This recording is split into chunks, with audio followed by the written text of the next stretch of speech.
पूर्णिमा की रात घने जंगल में एक ग्रुप 5 युवा लड़के लड़कियां, उनके पास टॉर्च है। वे हंस मजाक कर रहे हैं। यार, ये सब फालतू की बातें हैं।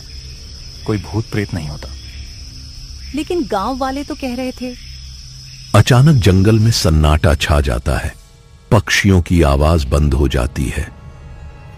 ये क्या हुआ? इतनी चुप्पी क्यों? दूर से एक काला मंदिर दिखाई देता है जिसमें से अजीब लाल रोशनी निकल रही है। वो देखो, वो मंदिर। चलो देखते हैं। लेकिन जैसे ही वे मंदिर के पास जाते हैं, एक भयानक चीख सुनाई देती है। उनकी टॉर्च अपने आप बुझ जाती है। राहुल, तुम कहां हो? सन्नाटा। फिर एक एक करके सबकी चीखें सुनाई देती हैं और फिर अंधेरा। अगली सुबह पुलिस वाले जंगल में खोज रहे हैं। केवल बिखरे हुए कैमरे और कपड़े मिलते हैं। फिर से 5 लोग गायब हो गए। यही वो मंदिर है जिसके बारे में सब डरते हैं। 2 सप्ताह बाद गहरे जंगल के बीच एक पुराना मंदिर खड़ा है। उसकी दीवारों में दबे पांवों की आवाजें गूंजती हैं। उसके अंदर कोई नहीं जाता, क्योंकि जो गया वो लौट कर नहीं आया। लेकिन आज एक लड़की उस मंदिर के रहस्य को जानने आई है, और वो नहीं जानती कि मंदिर उसका इंतजार कर रहा था। अदिति, एक 25 वर्षीय पत्रकार, अपनी बाइक पर गांव की ओर आ रही है। वह एक रहस्यमयी मंदिर के बारे में खोज करने आई है। यही है मानपुर गांव, जहां पिछले 30 साल से लोग गायब हो रहे हैं और सबका कहना है वो काला मंदिर। एक बूढ़ी औरत, दादी मां, झोपड़ी से बाहर आती है। बेटी, यहाँ क्या कर रही हो? सूरज ढलने से पहले यहाँ से चली जाओ। पर दादी माँ, मैं यहाँ उस मंदिर के बारे में जानने आई हूँ। क्या आप उसके बारे में कुछ बता सकती हैं? उस मंदिर का नाम मत लो, वो सुन लेता है। अचानक तेज हवा का झोंका आता है। दादी मां की झोपड़ी का दरवाजा जोर से बंद हो जाता है। आसपास के पेड़ हिलने लगते हैं, जबकि हवा में कोई आवाज नहीं थी। ये क्या हुआ?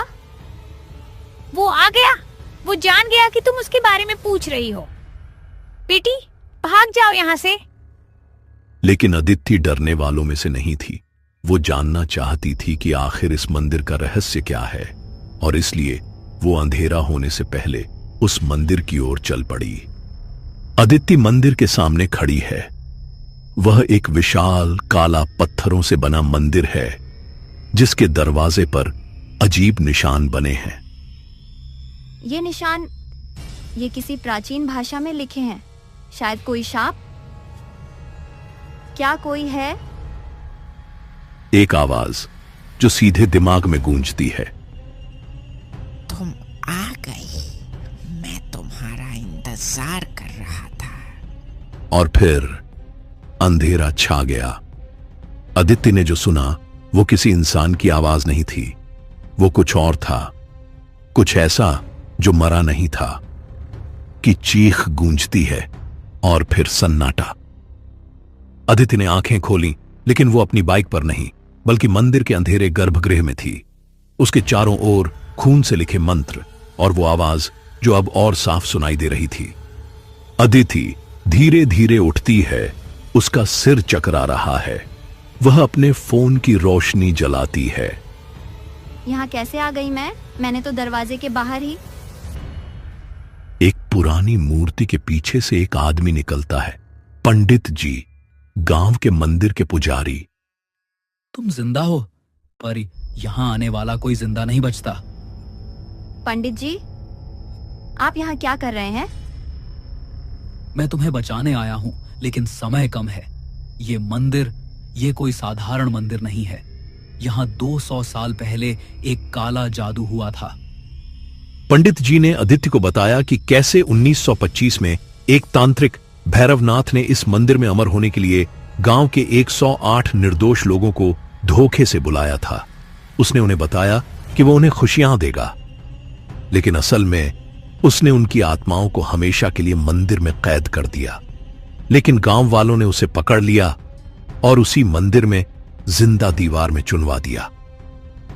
लेकिन मरने से पहले भैरवनाथ ने शाप दिया कि हर 30 साल बाद यह मंदिर 7 लोगों की जान लेगा, और अब वो समय फिर आ गया है।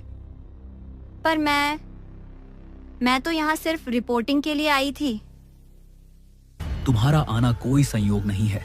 तुम्हारे परदादा वो भी इसी गांव के थे, और वो उन 108 लोगों में से थे जिन्हें भैरवनाथ ने धोखा दिया था। ये क्या हो रहा है? वो आ गया, भागो। दीवार से एक काली छाया निकलती है। वो भैरवनाथ की आत्मा है। तुम मेरे हो, तुम सब मेरे हो। आदित्य और पंडित जी भागते हैं, लेकिन मंदिर का दरवाजा अपने आप बंद हो जाता है। आदित्य ने महसूस किया वो फंस चुकी है, और भैरवनाथ की आत्मा अब उसके बहुत करीब थी। क्या पंडित जी उसे बचा पाएंगे, या अदिति अब उस मंदिर की अगली शिकार बनने वाली है? अदिति के हाथ में अचानक एक पुरानी चाबी आ जाती है। वो किस दरवाजे की है, और क्या वो उस शाप को तोड़ सकती है? अदिति की सांसें तेज थीं। उसके हाथ में वह पुरानी चाबी कांप रही थी। पंडित जी की आंखों में डर था, लेकिन कहीं गहरे एक आशा भी। क्या यही वह चाबी थी जो 200 साल पुराने शाप को तोड़ सकती थी? ये चाबी ये मंदिर के गुप्त तहखाने की है। मेरे दादाजी ने बताया था कि भैरवनाथ ने अपना काला जादू वहीं समाप्त किया था। लेकिन तहखाना कहाँ है? हमें जल्दी करना होगा। भैरवनाथ की काली छाया तेजी से उनकी ओर बढ़ती है। वहां मंदिर के मुख्य शिवलिंग के पीछे फर्श पर एक त्रिकोण बना है। दोनों भागकर शिवलिंग के पास पहुंचते हैं। अदिति फर्श पर बने त्रिकोण को साफ करती है। वहां एक छोटी सी चाबी का छेद है। जैसे ही तहखाना खुला, सड़ांध और पुराने खून की बदबू ने उनके नथुने भर दिए। अंधेरे में कुछ हिला, और फिर अचानक दर्जनों धुंधली आकृतियां दिखाई दी। वो उन 108 लोगों की आत्माएं थीं जो यहां फंसी हुई थीं। हे भगवान, ये वो लोग हैं जो यहाँ फंसे हुए हैं? हाँ, और बीच में देखो, वो क्या है? कमरे के बीचों बीच एक काला पत्थर है जिस पर खून से लिखे मंत्र चमक रहे हैं। अब तुम सब मेरे हो। अदिति, उस पत्थर को तोड़ो, वही उसकी शक्ति का स्रोत है। अदिति पास पड़ा एक बड़ा पत्थर उठाती है। नहीं, तुम नहीं कर सकती। तुम्हारा खून, तुम मेरी ही संतान हो। क्या? हाँ अदिति, तुम्हारे परदादा ने भैरवनाथ की बेटी से शादी की थी। उसका खून तुम्हारी नसों में है, इसीलिए तुम ही इस शाप को तोड़ सकती हो। अदिति हिचकिचाती है, लेकिन फिर दृढ़ निश्चय करके पत्थर पर प्रहार करती है।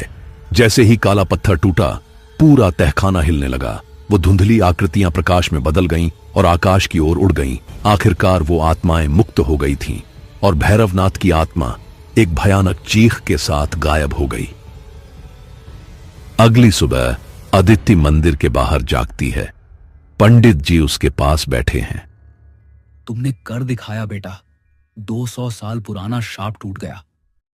लेकिन वो लोग, उनका क्या? अब वो आजाद हैं, और तुम्हारे परदादा भी। उनकी आत्मा को भी मुक्ति मिल गई। 3 महीने बाद अदिति अपने दफ्तर में बैठी है। एक नए केस की फाइल देख रही है। अजमेर का काला कुआं, यहाँ भी लोग गायब हो रहे हैं। उसके सहयोगी संजय आते हैं। अदिति, तुम्हारे पास एक चिट्ठी आई है, पर भेजने वाले का नाम नहीं है। अदिति चिट्ठी खोलती है। उसमें पुराने अक्षरों में लिखा है। क्या लिखा है? जो काम तुमने शुरू किया है वो अब भी अधूरा है। भैरवनाथ केवल एक था, उसके गुरु अभी भी जिंदा हैं। अचानक चिट्ठी की स्याही लाल हो जाती है और गायब हो जाती है। ये क्या था? संजय, मुझे लगता है हमारी लड़ाई अभी खत्म नहीं हुई।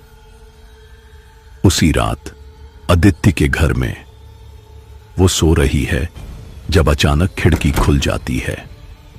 एक काली छाया उसके कमरे में आती है। अदिति, तूने मेरे शिष्य को मारा है, लेकिन मैं तुझसे कहीं ज्यादा ताकतवर हूं। अदिति की नींद खुलती है। वो चौंकती है लेकिन कमरे में कोई नहीं है। सपना था या हकीकत? वो उठकर आईने के पास जाती है। आईने में उसका अक्स नहीं बल्कि एक बुजुर्ग तांत्रिक दिखाई देता है, भैरवनाथ का गुरु। खेल अभी शुरू हुआ है बेटी। भारत में 108 ऐसे शापित मंदिर हैं और मैं सबका मालिक हूं। आईना टूट जाता है। अदिति डर जाती है। दूसरे दिन सुबह पंडित जी अदिति से मिलने आते हैं। अदिति, मुझे कुछ और बताना था, भैरवनाथ के गुरु के बारे में। कैसे जानते हैं आप? क्योंकि रात को मुझे भी दिखा था वो। उसका नाम है काल रात्रि बाबा। वो 500 साल से जिंदा है। 500 साल? हाँ, और अब वो तुम्हारे पीछे है क्योंकि तुमने उसकी योजना में खलल डाला है। अचानक अदिति के फोन पर मैसेज आता है, अजमेर आ जाओ नहीं तो पूरा शहर तबाह हो जाएगा। ये कैसे आया मेरे फोन पर? अदिति, अब तुम्हें अकेले नहीं लड़ना होगा। एक गुप्त संगठन है, धर्म रक्षक। वो ऐसे तांत्रिकों से लड़ता है। अदिति को एक कार्ड देते हैं जिस पर सिर्फ एक फोन नंबर लिखा है। क्या करना होगा मुझे? जो तुम्हारी नियति है, पूरे भारत के शापित स्थानों को मुक्त करवाना। तुम चुनी गई हो। अगर मुझे लड़ना है तो लड़ूंगी, लेकिन इस बार अकेले नहीं। अदिति की यात्रा अभी शुरू हुई है और इस तरह काला मंदिर अब सिर्फ एक खंडहर बनकर रह गया। लेकिन गांव वाले आज भी कहते हैं कभी कभी रात में वहां से शांति की आवाजें सुनाई देती हैं। शायद वो मुक्त आत्माएं खुश हैं क्योंकि अब वो अपनी यात्रा पूरी कर सकती हैं। कभी कभी सबसे डरावनी कहानियों का अंत सबसे सुखद होता है, लेकिन याद रखो हर पुराने स्थान में कोई ना कोई कहानी छुपी होती है और अदिति उसकी असली लड़ाई अभी शुरू हुई है।